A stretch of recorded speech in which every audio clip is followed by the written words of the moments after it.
दादा तुम्ही धाराशिव जिल्ह्यात आता येत आहेत. गेली 5 दिवस ज्या चर्चा करत होता तुम्ही त्या चर्चा सुरू झाल्यात. काय काय नेमकी तुमची भावना काय आहे धाराशिव? निश्चितपणे मी काल सांगितल्या पद्धतीनं कालच सन्माननीय कोर्टाचा निकाल आला आणि तो निकाल झाल्याच्या नंतर आज मी मतदारसंघात जाऊन आज आम्ही धाराशिव लोकसभा कार्यक्षेत्रातल्या सगळ्याच तालुक्यातल्या माझ्या कार्यकर्त्यांनाही मी त्या ठिकाणी बोलवलेलं आहे आणि सगळ्याबरोबर चर्चा केल्याच्या नंतर सगळ्याची मतं जाणून घेतल्याच्या नंतर मला वाटतं की आता आज कारण बराच वेळ जाणार आहे त्या गोष्टीसाठी.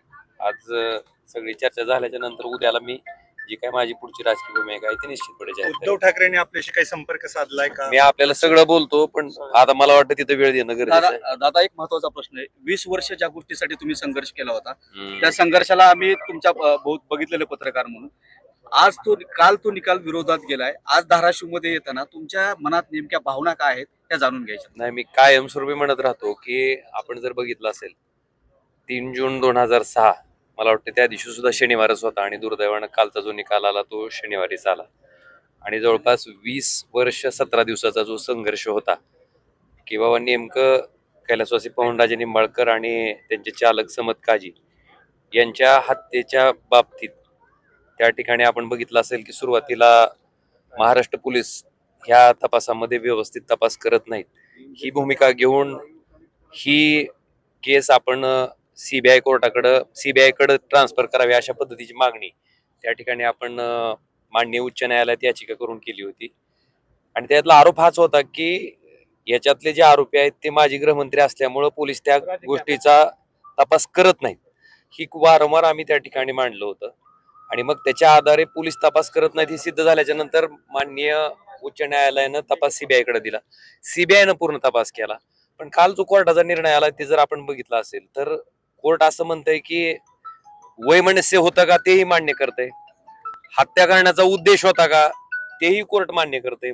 पण मला वाटतंय त्या ठिकाणी ज्या पद्धतीनं सगळा तपास सीबीआयनं समोर आणला होता त्याच्या बाबतीत मात्र मला वाटतं की निकालाची निराशा झालेली आहे आणि फार धक्कादायक आहे. कारण जर याच्यापैकी कुणीच हत्या केली नाही तर मग नेमका ह्याच्यातलं आरोपी कोण आहे हे घडलं कसं?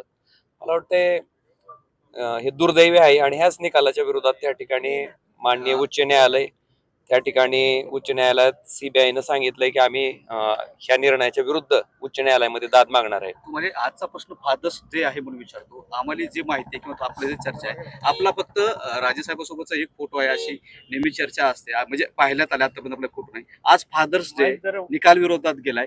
काय ओमराजे निंबाळकरांची भावना आणि ओमराजे निंबाळकरांसाठी हे राजकीय टर्निंगचा विषय त्या टप्प्यावर येऊन ठेपलाय. एक लक्षात घ्या, निकाल विरोधात जाणं म्हणजे मला वाटतंय कुटुंबासाठी भयंकर मोठा आघात आहे.